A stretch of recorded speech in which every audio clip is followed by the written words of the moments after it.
Hello, welcome to Wisdom. Hello, and welcome to Wisdom Wednesday.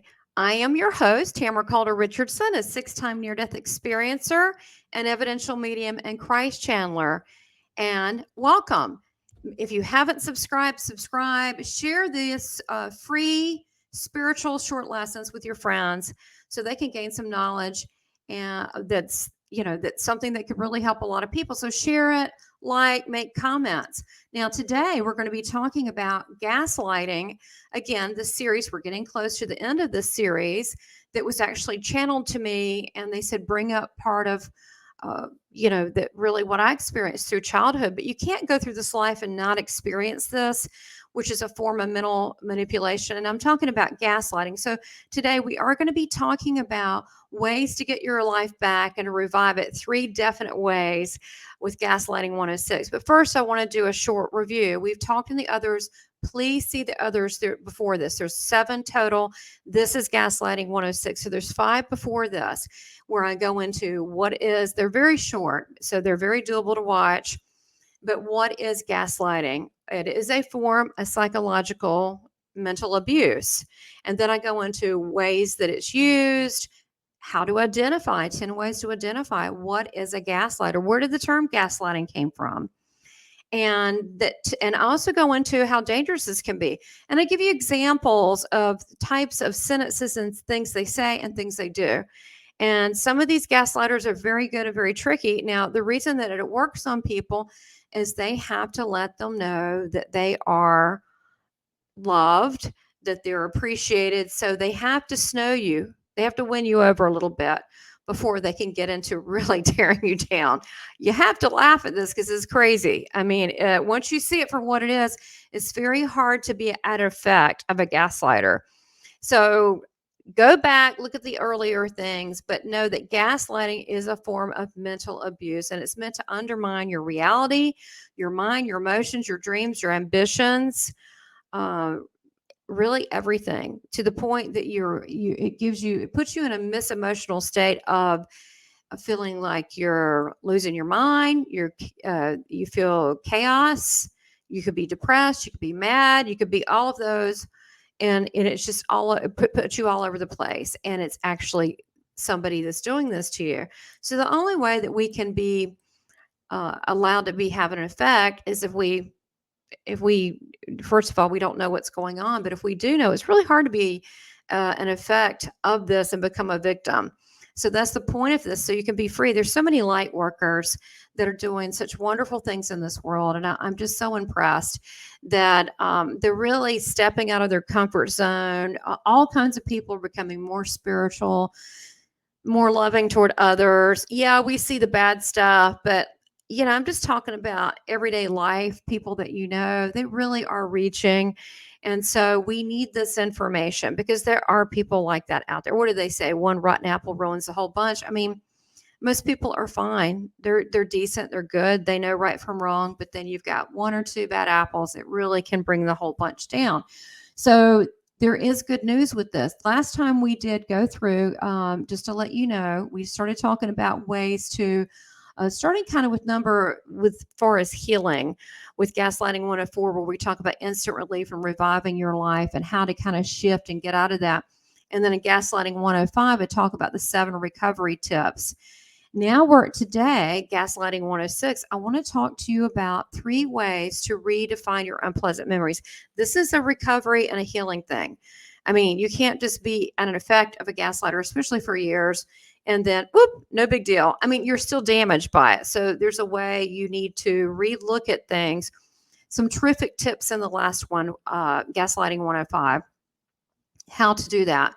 Today, we're talking about an extension of that, how to take unpleasant memories and shift that into pleasant memories. Because if you've been around a gaslighter long enough, you have some unpleasant memories.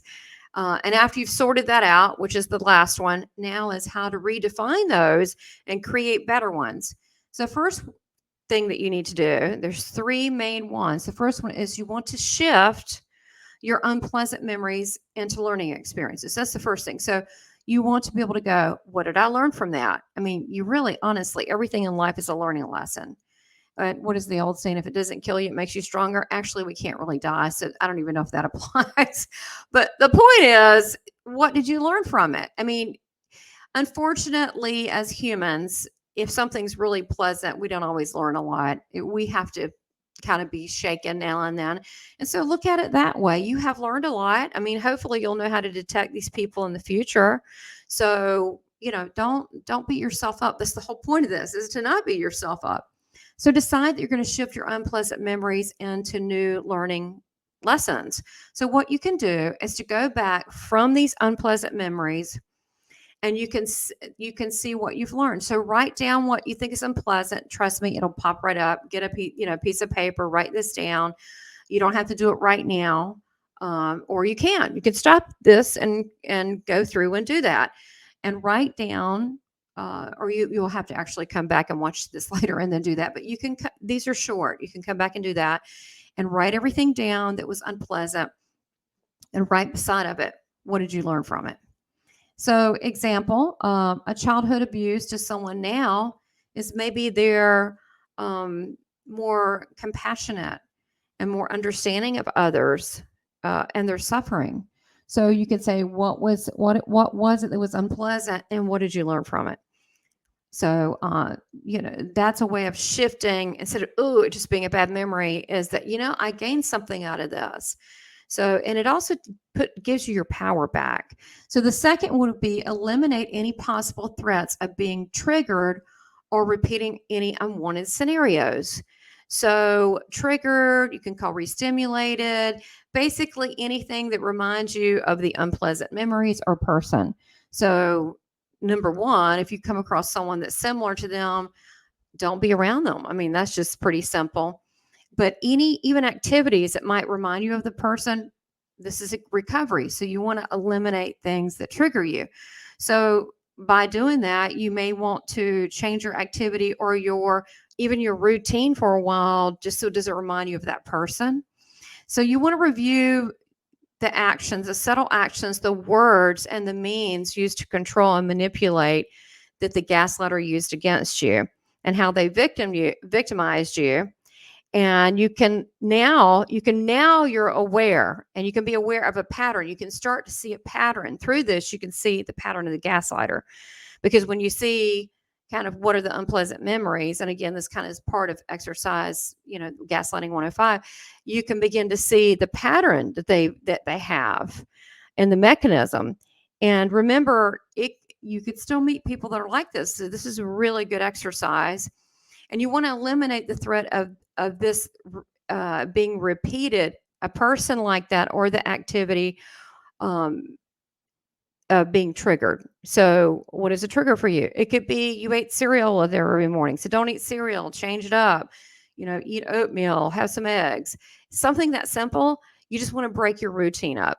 And so, especially if you had a gaslighter in your life, if you were living with them, and even your whole life, however it is that you change that around, that you feel like that you are in control. And you also are the watchdog of your life. You have to be able to put in the control mechanisms to say, oh, that's what I did with them, or that's what they used to say. So change it around. Remember, we talked last time doing little positive Post-it notes. I said, put this, whatever they said that was negative about you, put the positive one around you. And this is another way you're redefining you. Only person who gets to define you is you. So you're redefining who you are, and you're being the watchdog of your own life. So these people, unfortunately, these gaslighters are takers, and they're liars. And so they're attracted to people that are kind and that are givers. And that would probably be most of the people watching are givers and loving people and light workers.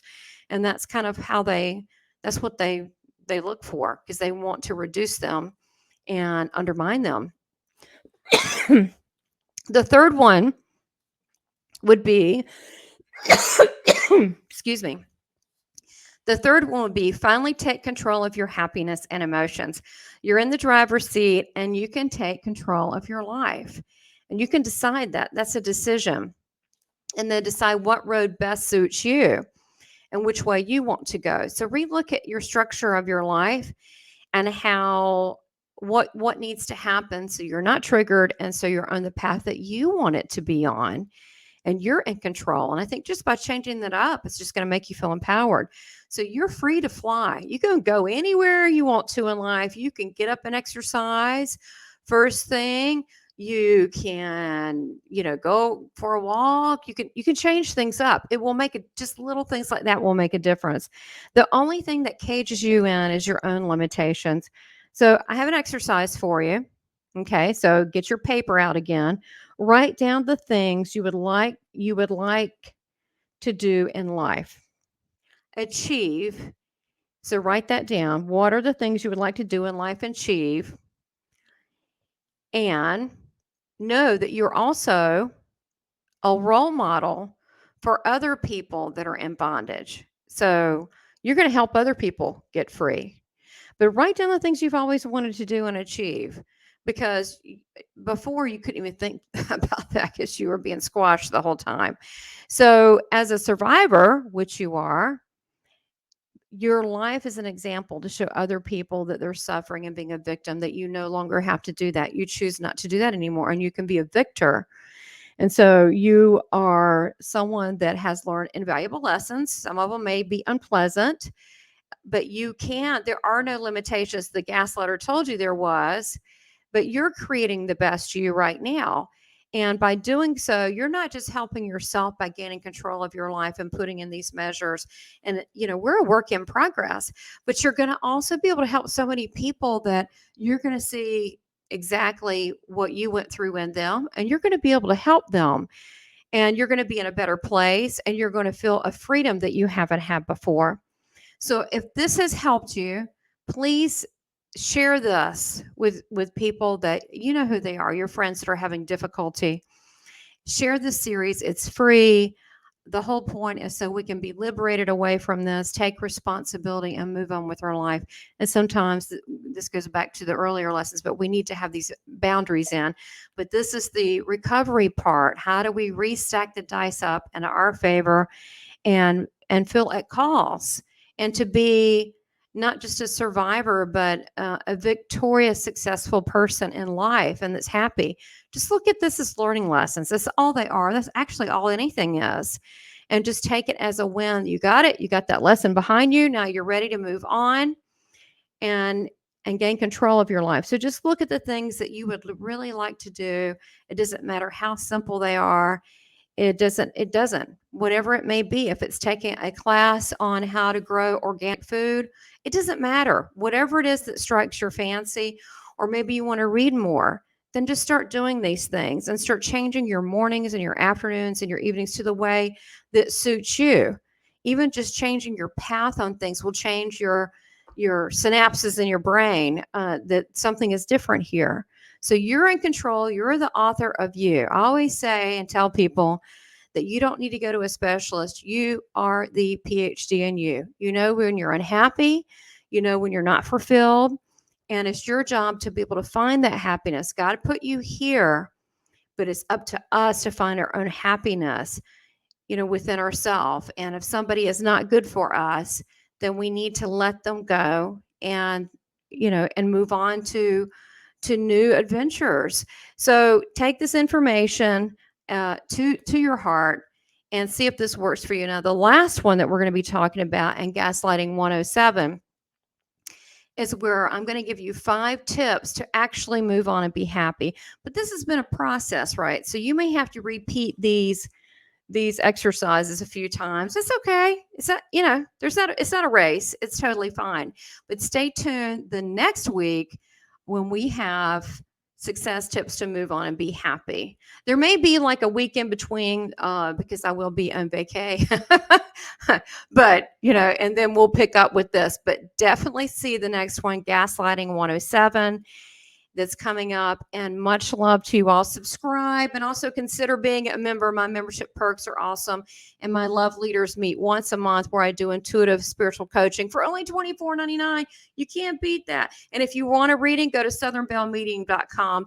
Much love to you all. Bye. Please subscribe, like, and make comments, and support this channel by becoming a member. Thank you for your continued support.